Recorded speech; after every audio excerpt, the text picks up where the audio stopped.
پاکستان حالیہ دہشت گردی کے واقعات کو لے کر مسلسل افغانستان سے اپنے خدشات کا اظہار کر رہا ہے اور افغان طالبان پر واضح کر رہا ہے کہ کالعدم تحریک طالبان کو پاکستان کے مفادات پر حملہ کرنے کے لیے افغان سرزمین کے استعمال کی اجازت نہ دی جائے، اور اس معاملے کو لے کر دونوں ممالک کے درمیان کشیدگی بھی دیکھنے میں آئی ہے۔ جبکہ گزشتہ دنوں وزیر دفاع خواجہ آصف نے حالیہ دہشت گردی کے واقعات کو لے کر بیان جاری کیا اور افغانستان کو دہشت گردی کا منبع قرار دیا، لیکن اب معاملہ صرف پاکستان تک محدود نہیں ہے بلکہ مغربی دنیا بھی افغانستان سے پنپنے والی دہشت گردی سے پریشان ہو رہی ہے اور اپنے خدشات کا اظہار کر رہی ہے۔ مگر مغربی دنیا کو جس تنظیم سے خطرات لاحق ہیں وہ داعش خراسان ہے، اور داعش کا پاکستان چیپٹر پاکستان میں بھی کئی حملے کر چکا ہے۔ برطانوی اخبار فائنینشل ٹائمز کی رپورٹ کے مطابق افراتفری میں امریکی انخلاء اور 2021 میں افغانستان میں طالبان کے دوبارہ اقتدار سنبھالنے کے 1 سال سے بھی کم عرصے بعد امریکی صدر جو بائیڈن نے اس عزم کا اظہار کیا تھا کہ وہ ملک جس نے ایک بار اسامہ بن لادن کو پناہ دی تھی وہ پھر کبھی دہشت گردوں کی محفوظ پناہ گاہ نہیں بنے گا۔ اس کے باوجود افغانستان سے منسلک بین الاقوامی دہشت گردی کے خطرات میں اضافہ مختلف ممالک کی حکومتوں میں خطرے کی گھنٹی بجا رہا ہے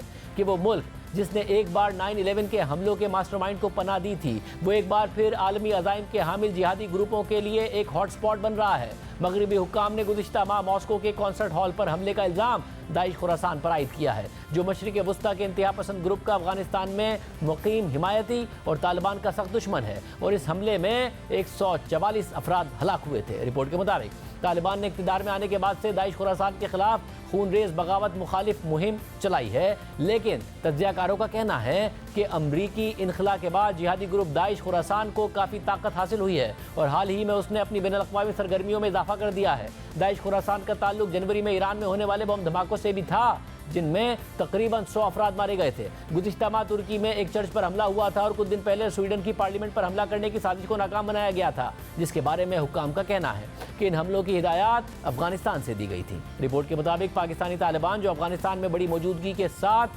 کابل کے حکمرانوں کے نظریاتی اتحادی ہیں، انہوں نے 2021 سے افغانستان میں اپنے ٹھکانوں سے مسلسل سرحد پار حملوں میں سینکڑوں افراد کو ہلاک کیا ہے، اور تجزیہ کاروں کا خیال ہے کہ القاعدہ سے لے کر دیگر اسلامی گروہ بھی افغانستان کے اندر موجود ہیں، اور افغانستان سے منسلک انتہا پسندانہ تشدد کے بڑھتے ہوئے خطرے کے بارے میں تشویش کی وجہ سے امریکی سینٹرل کمانڈ کے سربراہ جنرل مائک کوریلا نے امریکی کانگریس کو ماسکو میں گزشتہ ماہ ہونے والے تشدد کے واقعے سے متعلق داعش خراسان کی طرف اشارہ کرتے ہوئے خبردار کیا کہ افغانستان سے ہونے والے حملے کا خطرہ بڑھ رہا ہے۔ رپورٹ کے مطابق امریکی سینٹرل کمانڈ کے سربراہ نے کانگریس کو بتایا ہے کہ داعش خراسان بغیر کسی انتباہ کے کم سے کم 6 ماہ میں بیرون ملک امریکی اور مغربی مفادات پر حملہ کرنے کی صلاحیت اور عزم رکھتی ہے، اور یورپی حکام بھی اس خطرے سے آگاہ ہیں۔ جرمنی کی وزیر خارجہ نینسی فیزر نے کہا ہے کہ داعش خراسان سے اس وقت جرمنی میں سب سے بڑا دہشت گردی کا خطرہ ہے، اور جرمن اداروں نے گزشتہ 18 ماہ کے دوران داعش خراسان سے منسلک کئی سازشوں کو ناکام بنایا ہے، اور انہوں نے گزشتہ دنوں یہ بیان دیا ہے کہ مذہبی دہشت گردی سے لاحق خطرہ اب بھی شدید ہے۔ رپورٹ کے مطابق روسی صدر پیوٹن نے 22 مارچ کے حملے میں یوکرین کو ملوث کرنے کی کوشش کی، جبکہ ماسکو کی ایک عدالت نے وضاحت کی کہ چاروں مرکزی مشتبہ افراد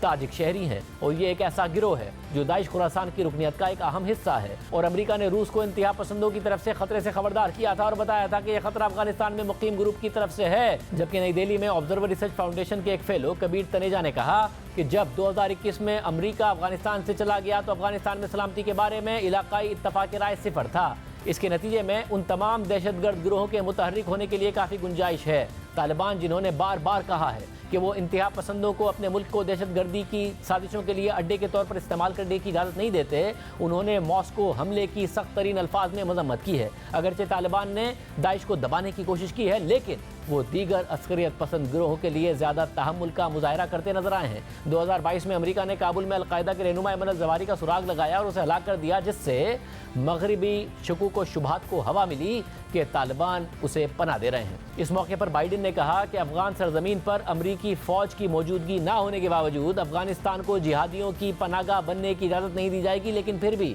پاکستان میں پاکستانی طالبان جیسے گروہوں کی طرف سے حملے شروع ہو گئے ہیں۔ ساؤتھ ایشیا ٹیررزم پورٹل کے مطابق 2023 میں پاکستان میں دہشت گردی کے حملوں میں 1500 سے زائد افراد مارے گئے، جو 2020 میں افغانستان میں طالبان کے اقتدار سنبھالنے سے پہلے کے تعداد سے 3 گنا زیادہ ہیں۔ رپورٹ کے مطابق پاکستان جو افغان طالبان کو سرحد پار عسکریت پسندوں کی حمایت کا ذمہ دار ٹھہراتا ہے، اس نے گزشتہ ماہ افغانستان پر جوابی فضائی حملے کیے۔ گزشتہ ہفتے منگل کو پاکستان میں چینی کارکنوں پر حملے میں خودکش بمبار نے 6 افراد کو ہلاک کر دیا۔ ساؤتھ کیرولائنا کی کلیمسن یونیورسٹی کی اسسٹنٹ پروفیسر امیرہ جدون نے کہا ہے کہ امریکہ طالبان اور باغیوں کو ان کے تمام ہتھیاروں اتحادی شراکت داروں کے ساتھ روک نہیں سکا۔ یہ دیکھنا مشکل ہے